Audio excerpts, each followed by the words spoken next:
Hello, boys and girls, and welcome to the concession stand here on the KB Radio Network. I am your host, Kevin Reed, and welcome everybody to the review of the latest DreamWorks animated film, the science fiction survival film, to be exact, The Wild Robot, which is based on a book series of the same name by Peter Brown. Lending their voices to this film is Lupita Nyong'o, Pedro Pascal, Kit Connor, Stephanie Hsu, Mark Hamill, Catherine O'Hara, Vin Rames, and that's just the name of few. This film is directed and written by Chris Sanders. If you don't know who that is, I'm pretty sure you know his work, having been the filmmaker behind Leo and Stitch, also How to Train Your Dragon. And he takes on this property, The Wild Robot, which is, like I said, based on a book series. And this was a film that didn't really catch my eye when I first saw the trailer, because in my mind I'm thinking, oh, we're getting another Wall-E. This is a Wall-E ripoff, the Pixar film from a few years back. And I really don't care. If it's good, it's good. If it's not, it's not. I'm going to tell you something. Last week, I saw Transformers 1, and I made the statement that Transformers 1 was the best animated film of the year. I don't know if it was recency bias or whatever, but I still feel it's an exceptional film if you're a Transformers fan. I have to take back about it being the best animated film of the year. The Wild Robot is amazing. And mind you, this is the same year where we have Transformers 1, where we have Inside Out 2, which was incredible as well. But The Wild Robot hit me in places I didn't think were able to be hit. I didn't think that this movie would catch me off guard like it did. I really am shocked and surprised on how good this movie is. I mean, good. I said it's the best animated film of the year. I would put it up there with one of the best films, period, of 2024. The premise of the film: after a shipwreck, an intelligent robot called Roz is stranded on an uninhabited island. To survive the harsh environments, Roz bonds with the island's animals and care for an orphan baby goose. And this sounds so kiddie. It sounds so simple. It sounds like a little, yay, something that you will see on Disney Plus or, one of these little streaming apps or something like that. But this is far more greater than that. It has so much heart. It is, how Pixar films, all the Pixar films hit you. I mentioned Inside Out 2. Inside Out 2 earlier this year made me cry like I don't know, like a teenage girl. It's just it touched me because a lot of the stuff that Raleigh, the character in that film, was dealing with was stuff that I can recognize, and I can recognize in my daughters, and it really touched my heart. And I didn't think a film can do that. Another film can do that in such a short period of time. And The Wild Robot did that for me. This film had so much heart, and all of the emotional beats, all of the character arcs, they're earned. They're earned by the end of this film. And it's not done in a clownish, childish way, like, oh, all of a sudden, okay, I'm gonna change. It's none of that. They take the cheap route because it's a movie aimed for kids, thinking that kids don't have the brain capacity to handle anything heavy or anything like that. There's some heavy stuff in this film, and this is one of the reasons why I'm championing this film. A movie is good if I'm sitting here trying to promote this movie like this. And the reason I'm promoting this movie like this is because I'm scared that it's not going to do good at the box office. I'm scared that a lot of people are not going to see it, and I believe this movie should be seen by everybody, not just kids. If you have kids, definitely go take them to see The Wild Robot. If you don't have kids, go see The Wild Robot. It is something for everyone. It's not a kid's film. It's not a family film. It's just a film that everybody can enjoy. And you don't get movies like this anymore. And it's a breath of fresh air when you get movies like this. It's I'm telling you, it is mind-boggling. I left out like, my God, did I just see that? What did I do right in my life to deserve the privilege to watch this movie? That's how that's how I felt when I left out of this. I mean, it is beautifully made. Speaking of beautiful, the animation is beautiful in this film. Definitely, you know, Pixar. They do beautiful animation too, but DreamWorks, you know, DreamWorks is probably Pixar's stiffest competition when it comes to animation.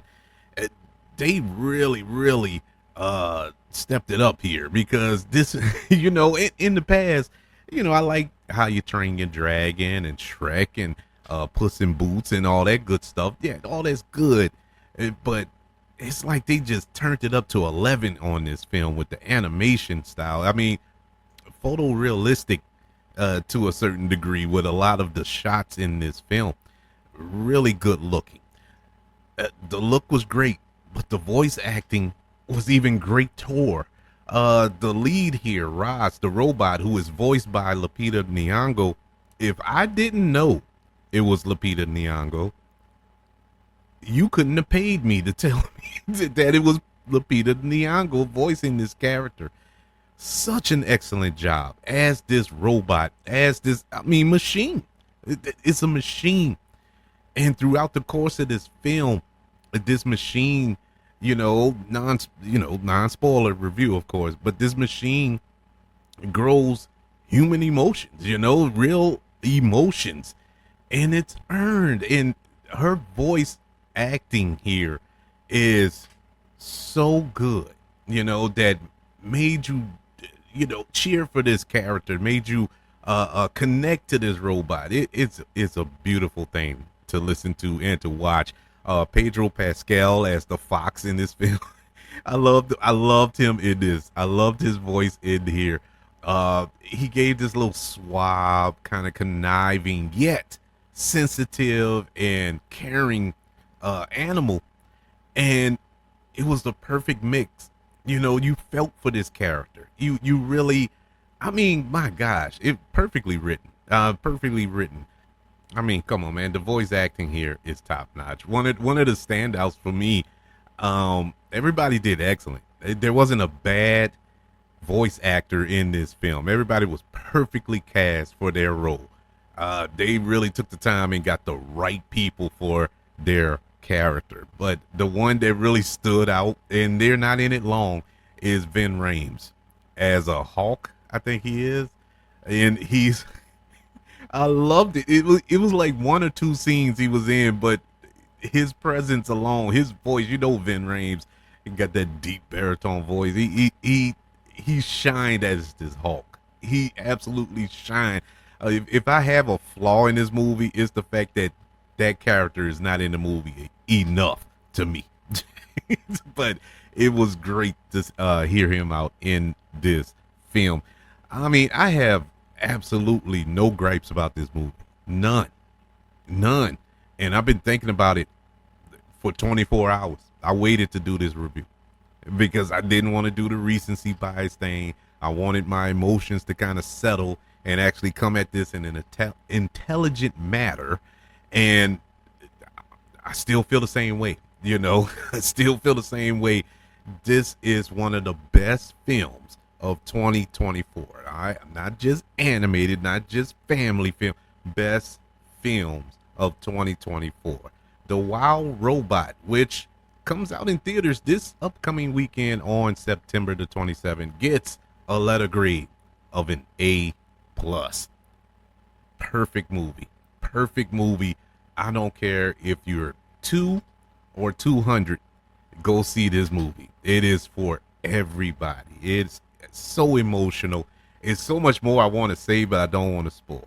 And it was tough to get through this review because it's so much I want to talk about. But I'm telling you, it's worth every penny you're going to spend to go check this out. I know all of you out there who has 20 kids and you don't want to bring them all to the movie because that's about $200 you're gonna have to spend at the theater. But I'm telling you, it's worth it. It is worth it. This was excellent, excellent film. Man, I'm about to cry right now thinking about this movie. I honestly, three times in this movie, I had to sneak cry. You know, when you watching a movie with somebody, if you're in the theater and you feel the tears coming down, and there's people close to you, and you don't want them to know you're crying, so you kind of like, you know, disguise it with scratching your face or something like that, but you're really wiping the tear away. I had to do that about twice, and then by the end of the movie, at the very last shot of the film, yeah, I just said, man, forget it. It is what it is. I don't care if you see it. I don't care. It is so good, and it's not sad. It's not sad tears. It was tears of joy. Uh, I'm shocked by it. I'm really shocked by it. I don't know if you can hear the excitement in my voice, but I'm so amazed because I didn't expect this out this movie. I honestly thought this was a Wall-E ripoff. I really did, but it was so much more because I never read the books. I didn't know anything about the books until after the film was announced. So I'm like, okay, but if the books are anything like the film, I need to go read those books. You know, I wish I can shrink my kids back down and read them to them because this is great. This was a great character, great all the characters, man, not just Roz, but Brightbeak, the geese, Pedro Pascal's character, the fox, all that. I mean, my God, great job all around. But I would love to know, are you planning to check out The Wild Robot? It is worth it. Please go support this film. Go in the theaters, sit down, and enjoy this film. I highly recommend it. But you can let me know if you plan to check it out by emailing the show, kbradiopodcast@gmail.com. You can also let me know on all social media platforms. Just search for the KB Radio Network. We are everywhere, including YouTube. Subscribe to the KB Radio Network channel on YouTube and like this video if you don't mind. Also, don't forget about the 5 stars, the reviews, and sharing this show if you're listening on Apple Podcasts, Spotify, iHeartRadio, wherever you're currently listening to the concession stand here on the KB Radio Network. Everybody, thank you for joining me for this review of the science fiction animated film, The Wild Robot. Want you all to know that I love you, continue to love everyone, and until we speak again, you all be blessed.